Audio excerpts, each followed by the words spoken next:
Kia ora everyone, and welcome to our Mental Health Awareness Week, very special event, Take Time to Kōrero, which is part of the NZ Tech Women event schedule for the year. So my name's Kylie Jackson, and I'm very, very pleased to be hosting this session today, and super excited to be bringing the lovely Gaynor Parkin to speak with us today about the value of kōreroing, of speaking in dispersed teams and mental wellbeing. So thank you so much, Gaynor, for joining us. For those who may not have had the chance to meet Gaynor before, she is the founder and CEO and a clinical psychologist with Umbrella, which is a wellbeing organisation that supports organisations and their people to thrive. I'm really lucky and have been able to attend different talks that Gaynor has done over the years, and I'm sure that you're really going to enjoy the session today. So I'm going to hand over to Gaynor now, and thank you very much for dialing in, everyone. Thanks, Kylie.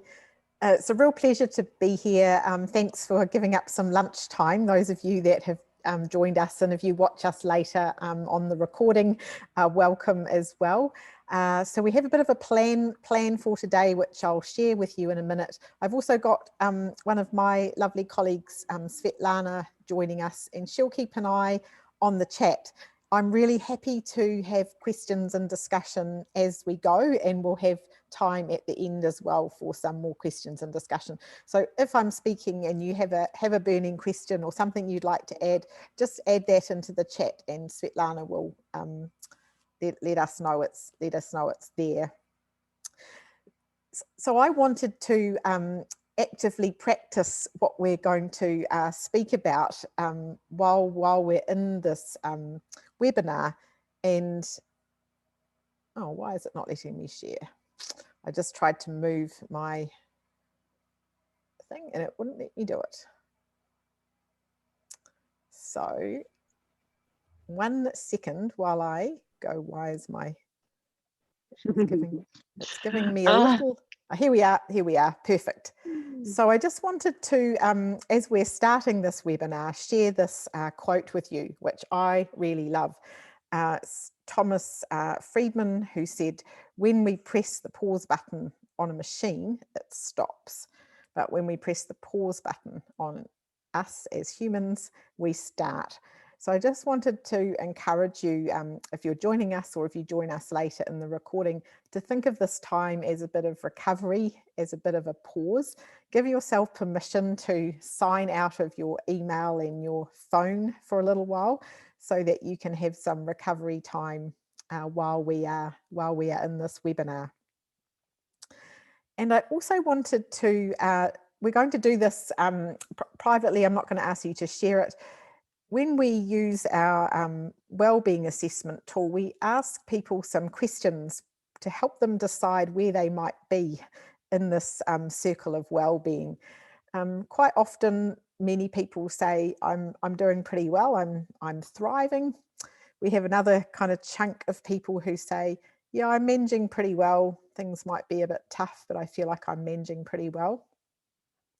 And then we have usually another good chunk, and I suspect this might be a bit higher at the moment, especially for our Auckland friends and colleagues, people that say, I'm surviving, I'm hanging in there for what's going on for me at the moment, doing okay, but not great. And then there'll always be a chunk of us, as we know, who are finding things really hard and finding it tough.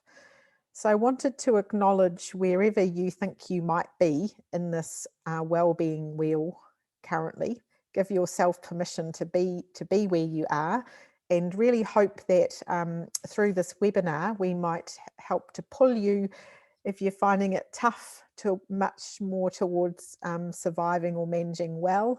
If you're in those middle quadrants, can we help you feel like you're getting closer to thriving? So just hold that in mind as well. For me personally, I'd probably put myself in between managing well and surviving today. as a wellbeing company, we're pretty busy in Mental Health Awareness Week, and so we're extra hectic. So I don't know that I'd consider myself thriving right now, but hope to be again by the end of the week. So these are our sort of quick objectives for the session. But as I said, send your questions or comments through as we go. So starting then with this conversation about well-being, as you all will know, well-being gets defined in many different ways. There's no right or wrong way of defining well-being. This is a definition and a quote that our team at Umbrella really like. It's Corey Keyes. Some of you will have heard of him. He's a well-being researcher, and he has described well-being as a state where we experience positive emotions, psychological functioning, and social functioning most of the time. So it's back to that idea that we can't expect to be thriving or feeling good all of the time. That's not possible for any of us, but that we're aiming to be there most of the time. So sort of hold that definition in mind as we're carrying through. So thinking then about well-being and flexible working or hybrid working, as many researchers are calling it at the moment, we're in a mixture, hey? So for those of you in Auckland currently, you are probably, unless you're an essential worker, you're probably working from home, or you might be in a workplace where there's physical distancing and mask wearing. Some of us that are in level 2, we might be doing a bit of a hybrid between home and office. Some of you may be back in offices more of the time. A webinar I also gave the other week, someone reminded me that she said, remember, remote working doesn't necessarily mean working from home, that people who are on the move for their jobs. So they might be not home, not in an office, but some combination of each. And we know that there's pros and cons, benefits of all of these different types of working. Some of the benefits up on the slide here, I think the ones we hear people describe most often are the advantages of hybrid working are flexibility. So particularly for people who have higher autonomy over their role or their schedule, and they can make the flexibility work for them, that can lead to greater job satisfaction, feeling more engaged, feeling like we've got better well-being. And often people will describe that I feel more in control of my work and what I'm doing and needing to juggle when I can work flexibly. I'm just going to pause in case, Svetlana, are there any questions come in yet? No Not question. Yet. Okay, all good. We'll carry on. So those are some of the benefits, and I think the other benefit that we know is for those of you who might be juggling being a parent or some other caregiver, flexible working can be helpful in that way. But there's also some big challenges to flexible working, as I'm sure many of you have noticed. Probably the biggest one that we hear is for people that are working remotely most of the time, particularly if you're working online in your role, it is harder, we know from research, to switch off. We might find that we're working longer hours or finding it hard to step away from the computer than we might normally do. There's also been some recent research to show that hybrid working or remote working can mean we don't have such good social interactions with our colleagues, and that collaboration can feel harder, and sometimes people can feel more alone or more isolated. I think for people who are juggling complex work roles, caregiving responsibilities and work, they will also describe more conflict between their work and their home roles. So for example, if I'm trying to meet a deadline, but my children need some help with homeschooling, which of those priorities do I choose? And I think the last one that there's been a bit more of a conversation about in New Zealand is how do we manage office politics remotely? So particularly, for example, where we might have people who are more outgoing or more vocal online, they might be dominant in work meetings, and it might be harder to listen or hear other people who are more introverted or quieter. So how do we manage those challenges?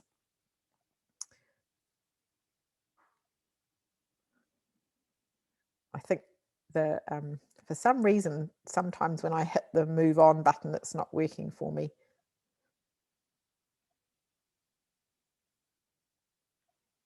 It's just doing it again. There we go. And I wanted to mention as well, those of us identifying as female, we know that remote working or working from home poses some particular challenges. And we're going to post the links to this research if you're interested in reading it. Some of the research that came out initially last year around consequences of COVID and working from home was that many people actually imported better health working from home. So people said, I tend to get out and exercise more, or I'm eating better, or I'm sleeping better. But the study that Oakman and colleagues did found that those improved health outcomes were generally for men and not for women.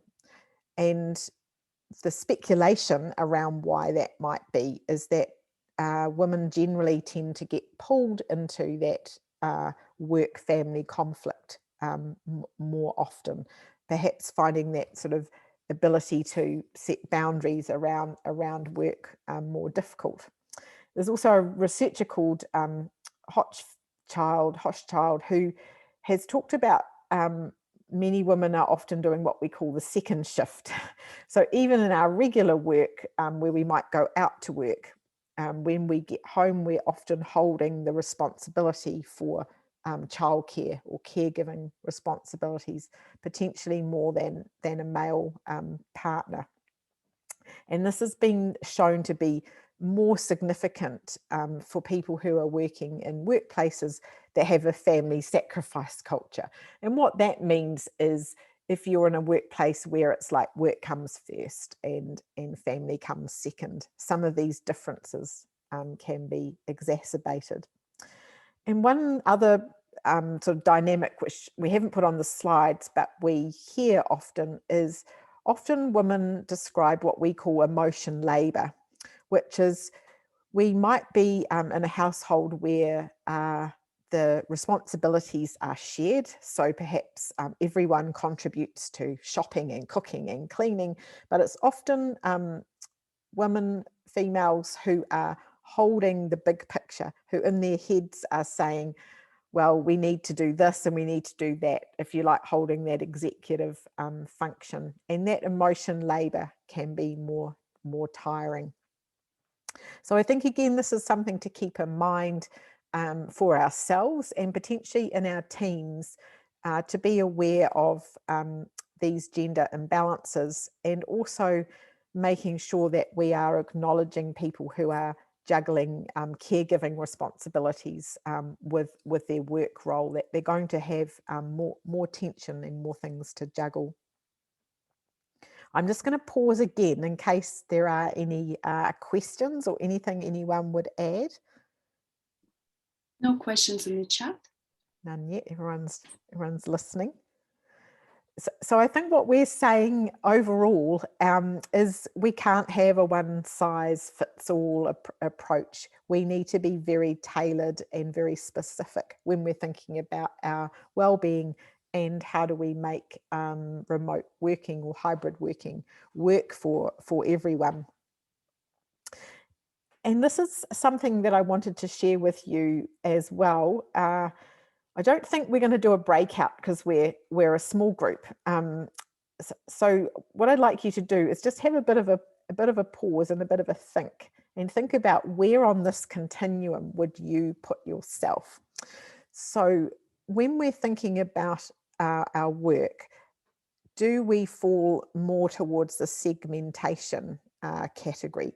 Segmentation means usually I like a line between my life and my work. I might have a dedicated workspace. I like to have a bit of a schedule. So I might have particular working hours that I tend to stick to. I might be someone who prefers not to talk about my life outside of work, at work. I might see my colleagues as separate. And of course, when we're thinking about where we fall on this continuum, you might be somewhere in the middle. So you might not fall at either end. Generally, we know that segmenting people will be people who prefer a bit more structure. Integrating people, we tend to like our environments to merge. So we'll probably be the sort of people like me now. I'm sitting in my living room because I've got a nice view out my window. I'm not in the study because I don't like being there. I feel like I'm shut away. We're integrators. We're more likely to work at different times. So we might work evenings or weekends because we choose to. And we're really happy to talk about work with our personal life people, and we're happy to talk about life with our colleagues. Why is this important? If we're thinking about working in teams, it's really helpful not only to know our own preference, but to know what's the preferences of our colleagues. And particularly if we're in a leadership role, it's helpful to know which way people lean. Why is that helpful? Because then we can think about what's going to work best for them, their productivity and their well-being, and integrate that when we're thinking about setting meeting times, or when we ask people to attend social events as part of work. So it's a really helpful model for helping us understand where people might fall. And particularly for those of us in leadership roles, it means that we need to be keeping this in mind. So if I know someone in my team is a segmenter, it's really important that I don't ever text them or email them out of their normal hours, because they would find that really stressful. If I have someone else in my team who's more of an integrator, they're probably fine with it. And I'll just pause one more time. Any questions, Svetlana? No questions. No questions. Oh, I was expecting to have some curly ones by now. So do feel able to put them in the chat if you have them. So holding this continuum in our minds, thinking about where do I fall in terms of integration or segregation, we wanted to share with you as well a really quick brain science lesson. And this may be some information that many of you know already. When we're working, generally, we want to be using the part of our brain that's lit up there in yellow, which is called the prefrontal cortex. That part of our brain is often called executive function, and that's the part of our brain that does many of the clever things that we want to do every day. So our prefrontal cortex helps us to be innovative. It helps us to come up with new ideas. It helps us to analyze complex information and decide which is most important and which I can ignore. Prefrontal cortex also helps me to regulate my emotions. So that's the part of our brain that says, Gaynor, I know you feel like you might want to shout right now. It's really important that you take a breath and walk away and come back to this later. So our prefrontal cortex is really important for us working well, particularly when we're in complex role, really important for our emotional regulation. Why are we talking about this?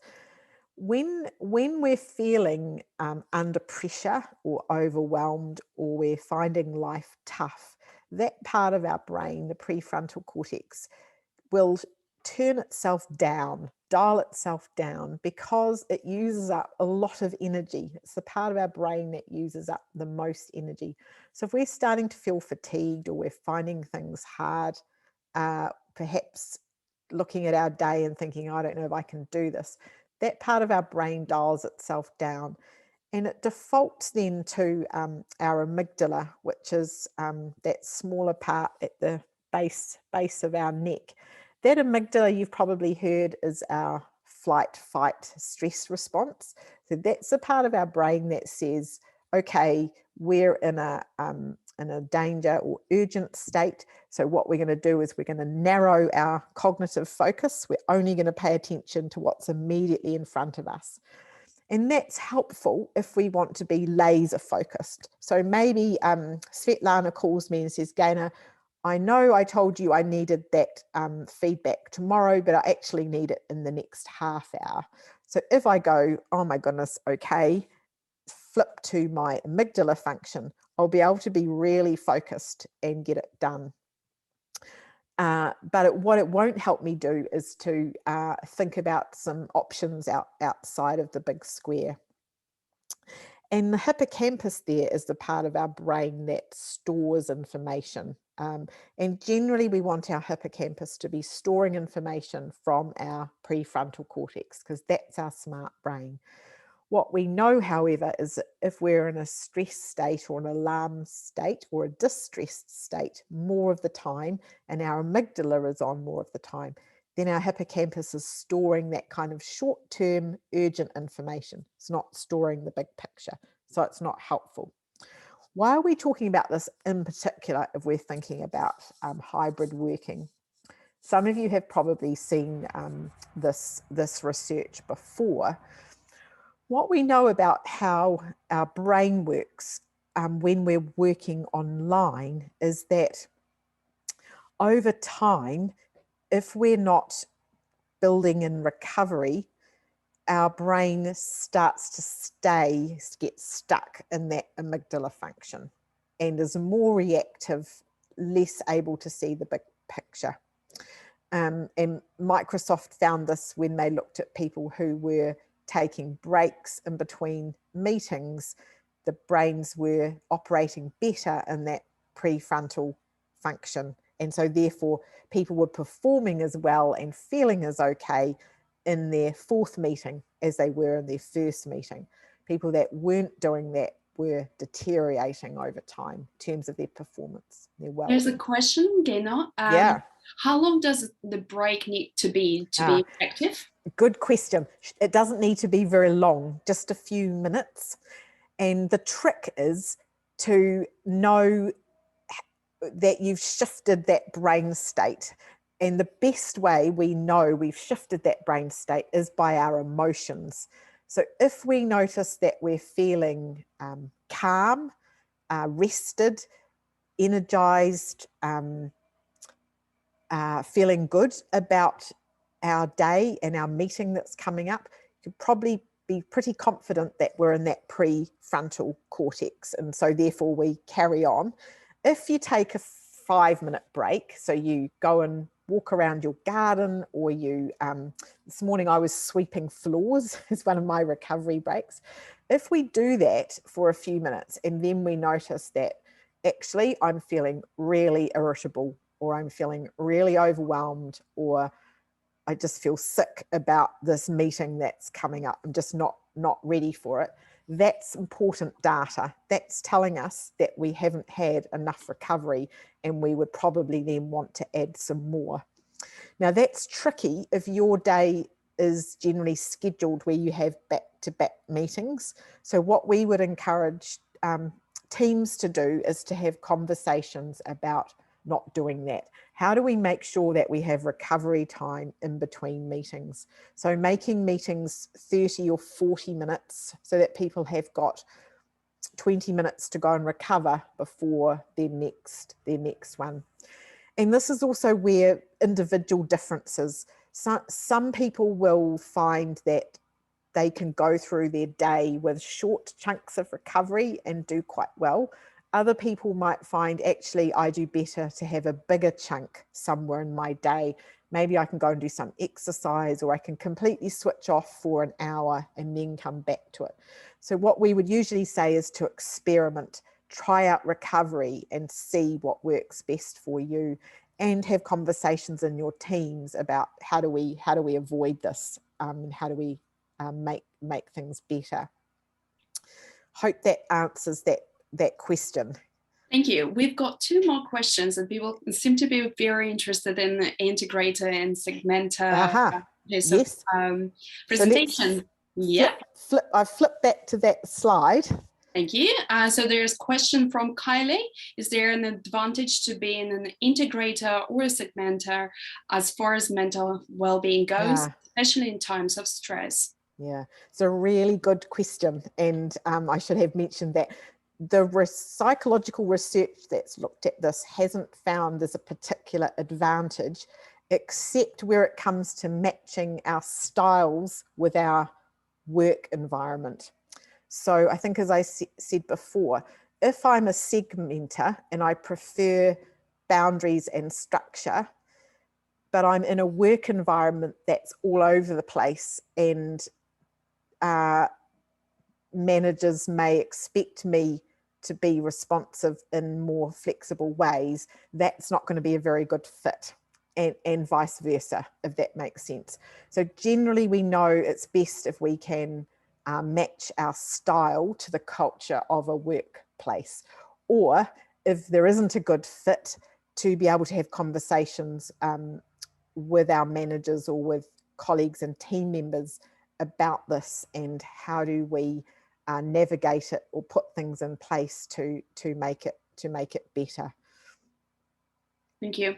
And that makes a huge difference when you actually start to adopt and understand who you are and what's your preferred way of working, and then you start to make adjustments and having those conversations. I have noticed how that impacted positively my way of being able to concentrate and work.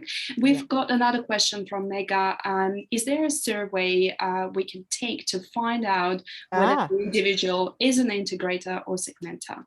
Off the top of my head, I can't answer that. I think there is. We will follow up via Kylie and send a link out if we can find a good one. I know there's a research tool. I'm not sure if there's a quick online tool that we can take, but we'll check it out and come back to you. Sure. Thank you. Thanks, everyone. Those are really great questions.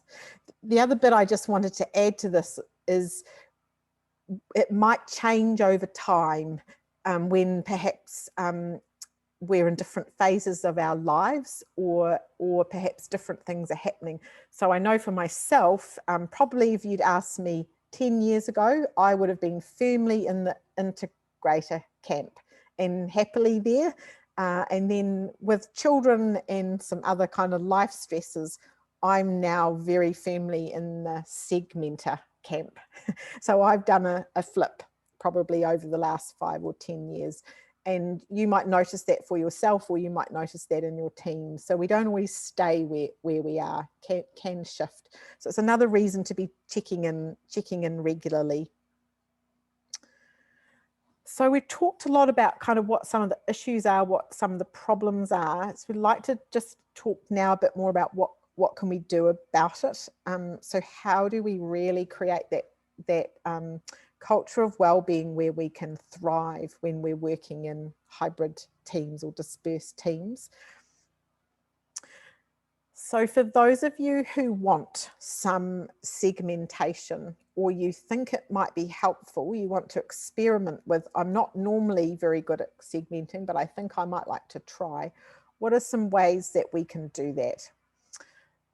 Number one, having some kind of designated workspace where we can put our work paraphernalia out of sight when we finish working for the day. Ideally, it might be a physical space, but if you're in environments where that's not possible, so for me at the moment, what I do is I have a cupboard.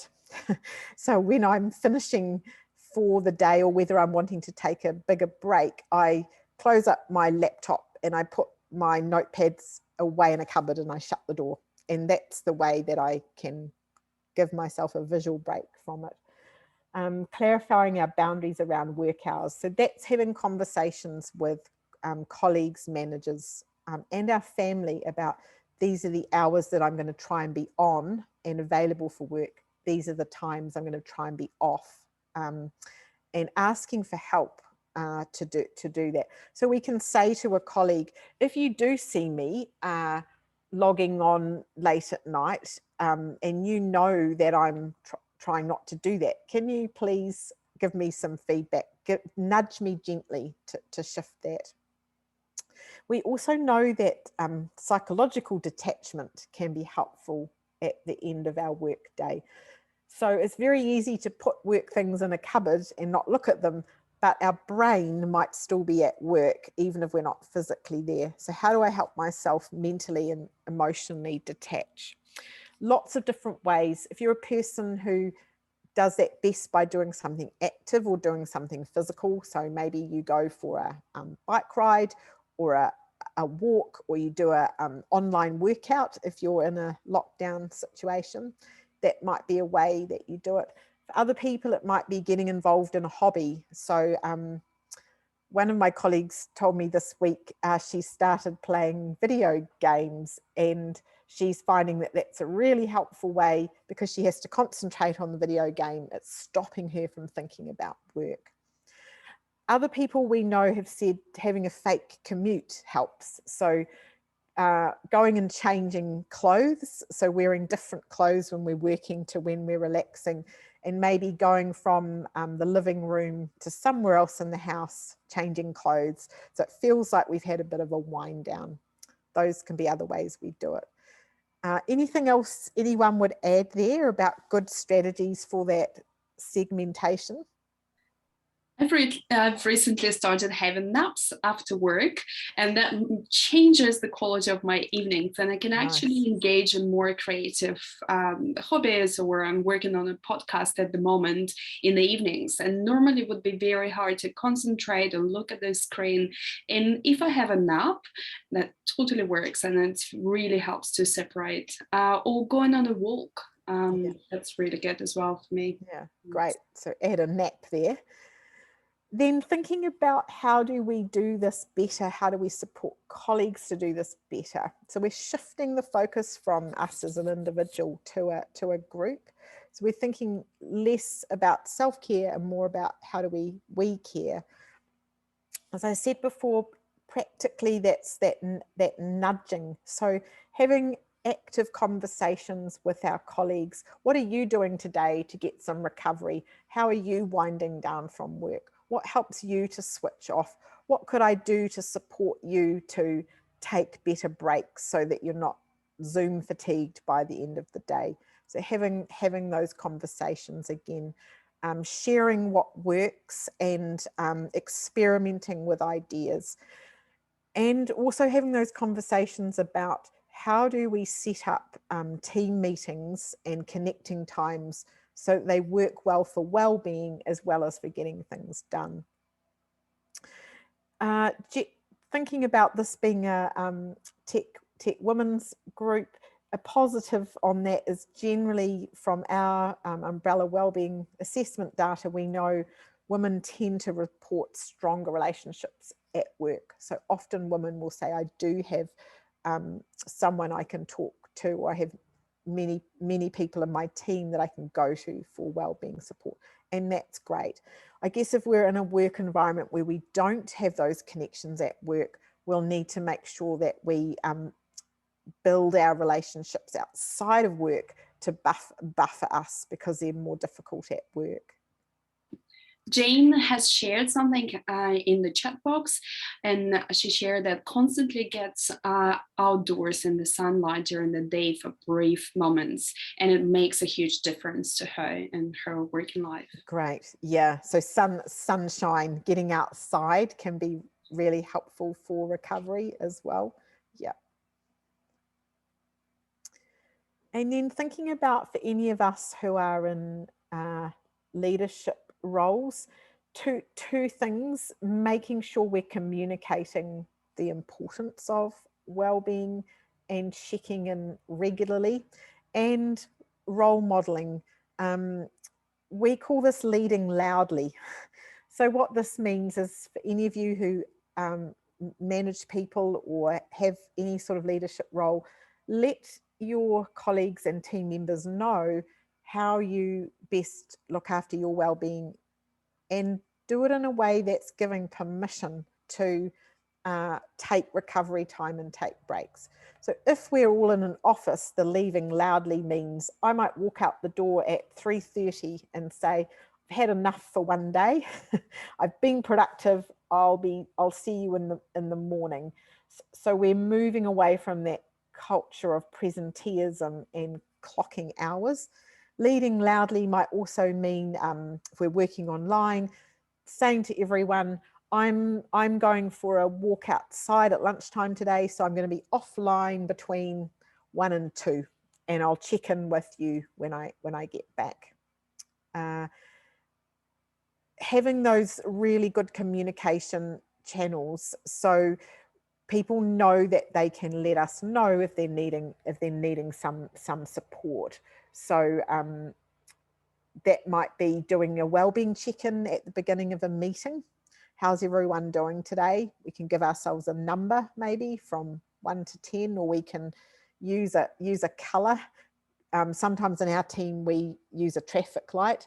So green means I'm doing good. Amber means I'm all right, but bit wobbly. And red might mean I'm not doing great. I'm really stressed, or I'm needing some more support. So having that really good communication. A couple of comments we have in the chat. Great. Mega shared that living loudly could also be if you need to pick up your child from school or even a physio appointment. Amanda has just asked, when our leaders are not listening loudly, how can this be encouraged? That is a really good question. So if we're in an environment where this is not happening and you don't have leadership support, I would say find people around you who want to do this differently or better, and buddy up so that you have support from colleagues if you're not getting that from leaders. And I think if it's a safe environment, if there's a way of doing that, who could you raise it with? It potentially could be a wellbeing champion in your organisation, or it could be through HR or health and safety, or is there some kind of forum where you can raise, hey, we're not actually doing this that well, and our leaders are not helping. So if it's safe to raise it, we would encourage you to raise it. If it's not safe to raise it, then I think it's bumping up that buddy support and your support outside of work.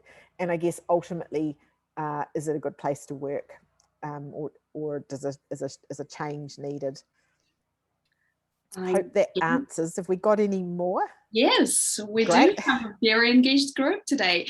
Cara shares that they use an emoji to convey where we are at for our what's on top start of the day update in Slack.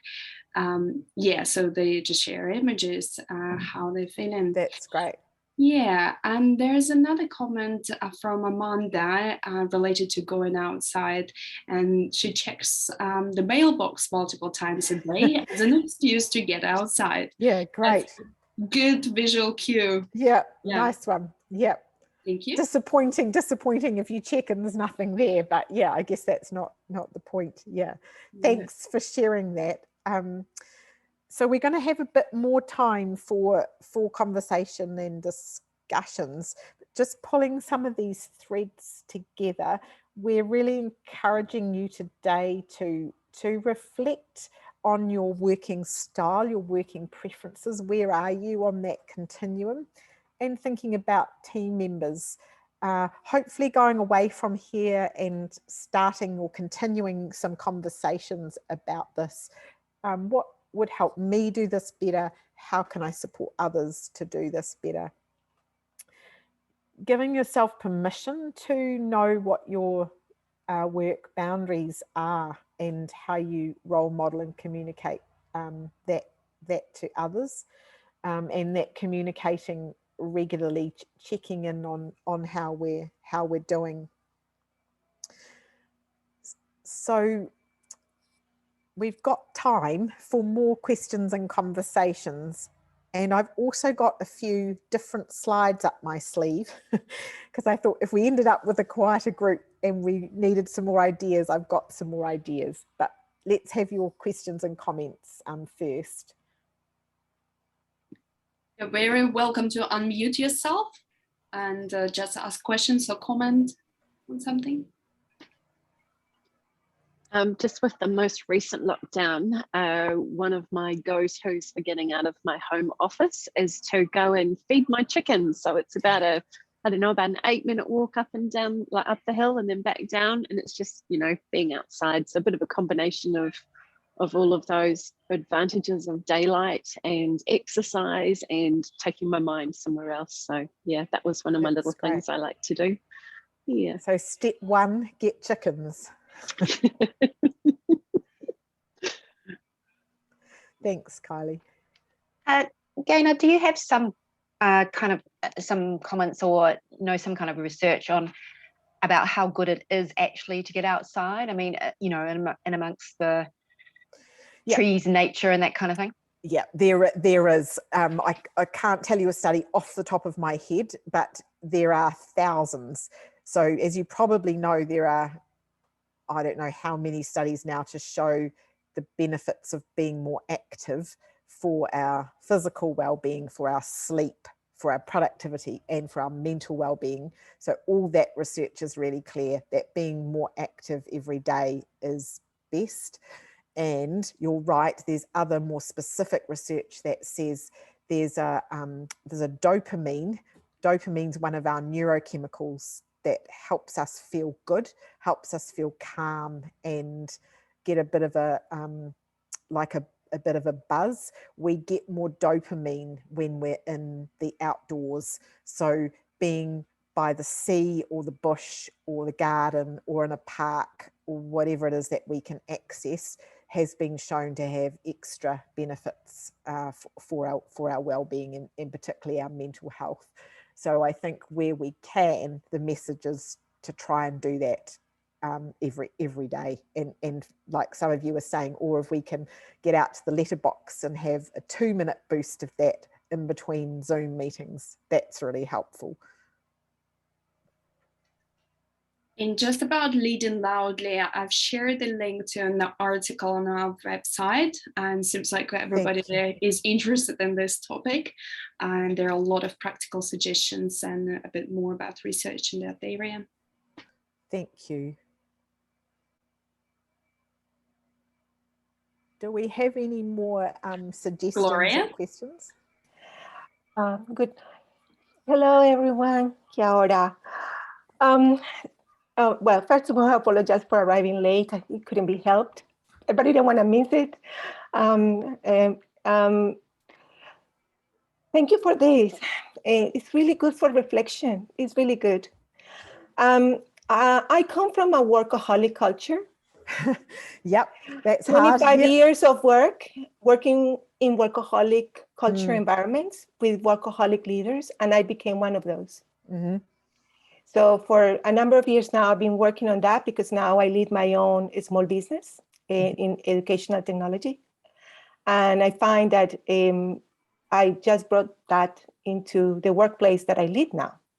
So I had to take a poll and actually say, we need to change this because I live in a beautiful city. I mean, here in the South Island. A beautiful place to go out the window and see something beautiful. So, and sometimes in the past, I found that I didn't even see it in the morning when I sat for work. But this, the role modeling, the culture of work in your own business. So the people who work for you and with you follow is incredibly important. Thank you for that, because we could read many things, go and see a mental health professional. Still, if the culture of the organization is not moving towards looking after the people that make them good, great, I completely agree. I think that's a really valid point. So we're saying there's lots of things we can do ourselves, but you're absolutely right. If we're in an organization that's not actively doing this, it's going to undermine those efforts. And personally, and at Umbrella, we would say there's no excuse now for work environments to foster workaholic practices. We know enough about productivity and well-being to know that's not helpful for people or for productivity. So I think calling it out where we can, and if not, moving where we are is really important as well, because it's, life is too precious for any other way. So thanks for sharing that. So I think we've got sort of 5 more minutes. Are there any other questions or comments anyone would like to add? I think it's an interesting point that Gloria mentioned about the workaholics, and also because some people complain that they're stressed and they can't sleep and all these kind of things, and they're workaholics, but they won't do anything to address it. Yeah, which is really interesting. I'm not saying that's you, Gloria. I'm just saying in some cases, it's Jane, believe me, I'm working really hard to get out of that, because when people work long hours, it's their happy place, and then they expect their employees, the people who work for them, to make that their happy place as well. And we are unable to see others. I mean, I work for really wonderful leaders in technology over my lifetime, but they all shared that trait. So we need to really check that, because perhaps also it's a happy place because you are, choosing not to look at certain things in your life. So there are lots of things, right? Yeah. But we also have people who work with us that love their lives. They are segmenters, and we tend to think that they are not very productive, because we also live in a culture of being productive, on sacrificing family time for doing there are all these things. So I really appreciate what you are bringing here today, and I am showing my face because I feel like, and I invited a few colleagues and friends to come and to this talk today, and we are shy. We are nervous to put our face to this situation. So I really thank you, Kylie, for hosting this for Tech, even on behalf of Tech Women. Yeah, it's important that we make everyone aware of that. Yeah, thank you. Does anyone else have a comment or a question before we stop? And hopefully you can then go and have some recovery time, move away from the screens for a little while. I just had a quick question for the group. Thank you, first of all, Gloria, for sharing. I really appreciate that. But just around, I know some of you are still in a really harsh lockdown in Auckland. For the South Island, we've obviously down to level 2, which is almost back to normal.